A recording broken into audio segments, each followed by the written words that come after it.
Alright y'all, I know y'all have been asking what I've been playing. So here's the list for my red-white Neo-Zeong deck.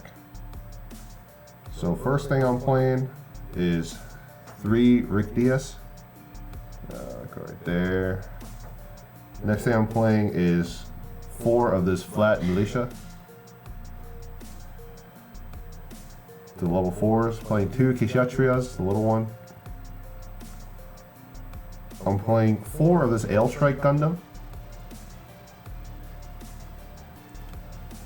I'm playing 3 of the Perfect Strike Gundam.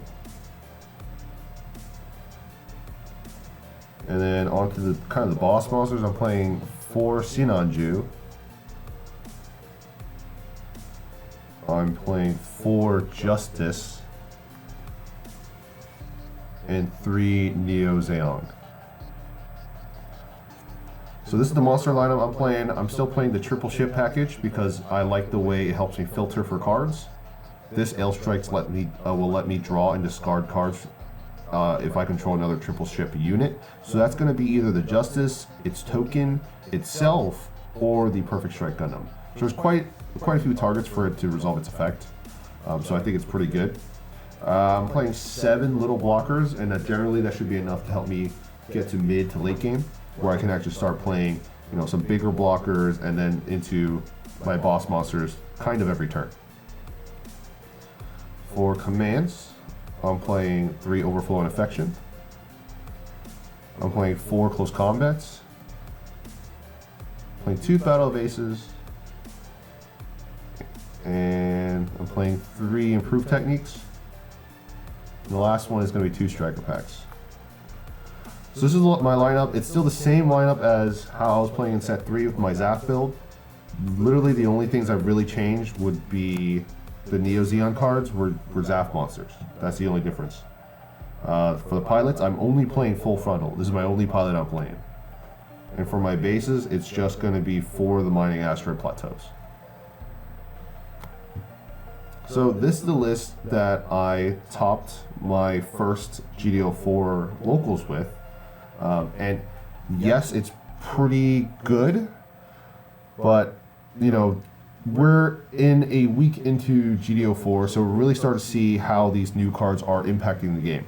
So I would say if you guys want to play a list like this to just kind of get a feel for it, this is a good list to get a feel for things, because you still have a lot of answers to a lot of the cards being played, like Improved Techniques. They deal with a whole bunch of the 3 health units. There's tons of them now. There's the ball guy that they use in Destiny decks.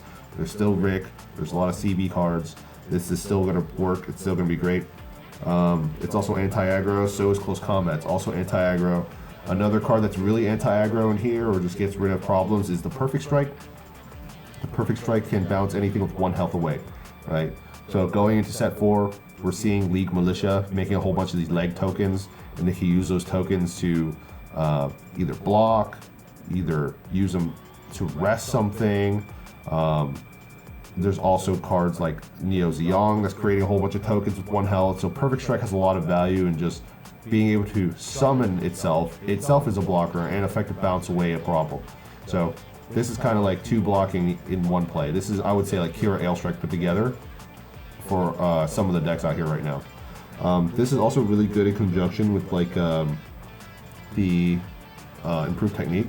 Say you have 3 resources, they use Striker Pack, summoning the defensive one, the launcher with 4 health. You can Improve Technique it on their end action. In your action, you can just summon this to bounce it away. You can bounce the blocker away. So there's a lot of cool techie ways to play Perfect Strike. You can do the same thing with like with Close Combat, damage something at their end action step, summon Perfect Strike to bounce it away. So I think this card's really good. It's really techy, and it's super useful. Super useful against aggro decks. Super useful against those control decks with all those freaking leg tokens. But so I just want to say this was my first build. It was a very easy build. Like I said, all I did was change this. Sorry, it's the full frontal, and I just put in all the Neo-Zeong stuff. However, I think I am going to pivot with this deck. There's a lot more builds now, tons of builds. There's a lot of tournaments that's been going on already. Some online tournaments you can look at their builds with. So I think it's really worth it for you guys to do your own research and look up certain deck lists and builds you guys want to play. So with this list, I've actually already tried to integrate Merida Cruz in here. Like I said, there's a lot of decks right now that are playing a lot of 1 health things that are just really freaking annoying. So I play Merida Cruz, I'm able to answer some of that stuff. A lot of decks are also playing cards like Inspector and All Range Attack. Now let me get those cards out for you in case you guys don't know what those are. So, well, Inspector, it's also it's also a pilot. So it's command/pilot for Earth Federation or Cyber New types, right? And during main, you can deal 1 damage to all units that are level 2 or lower. So this can clear a whole board of tokens. It can clear like aggro decks. Say you have two Inspectors in hand, you use a bow to clear a whole bunch of weenies. And All Range Attack is kind of similar. It's a card that came out in set 2 where it deals 1 damage to all units are unlinked. And on burst, it deals 1 damage in general. So we're seeing some decks that are actually leaning off these kind of like super big burn packages and playing a lot more of these little wide board shot kind of packages with units that also ping.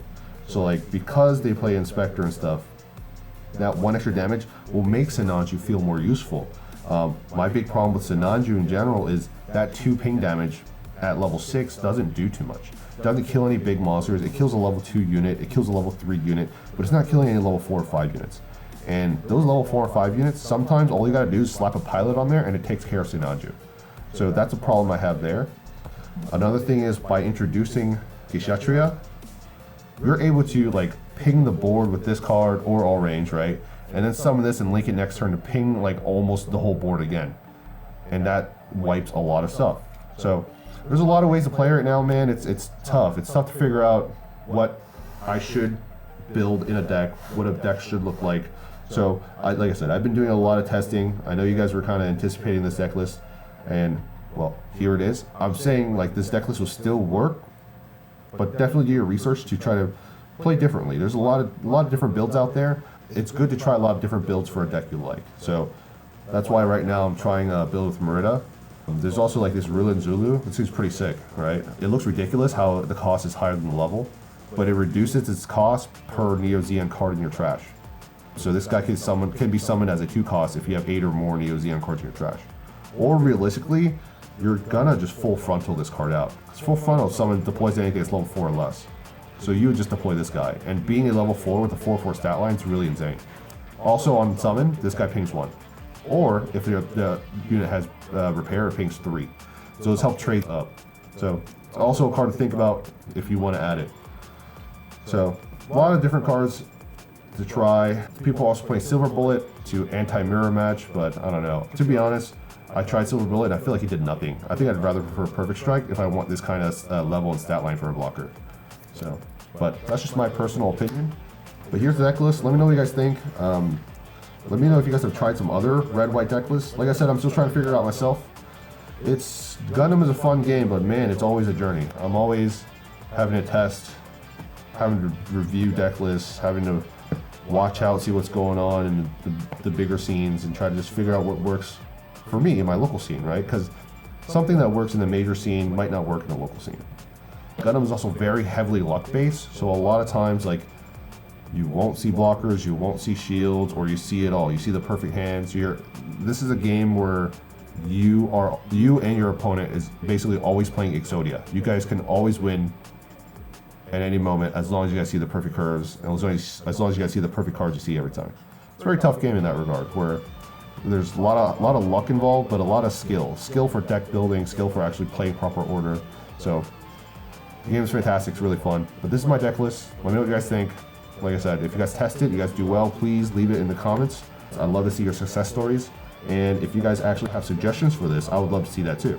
Because like I said, I'm open to trying new things. I'm open to trying different builds with this. I kind of want to stay on the white-red train, but I just have to feel it out. I've only played 2 locals with this deck so far, so it's not much. I am going to new types coming up here soon. I just don't know if I want to run this white-red deck or I want to run something I'm more comfortable with. not saying I'm not comfortable with this deck. I'm actually pretty comfortable with this deck, but it's like there's some aspects where playing Rush just feels a lot more nicer, where you could finish a game in 5 minutes. But I mean, I digress. This is really fun too. So let me know what you guys think, and good luck out there. Good luck for your new type challenges. We got Barbatos Lupus new type challenge, and then we also got the store regionals coming up. So good luck on those, everybody. Peace out.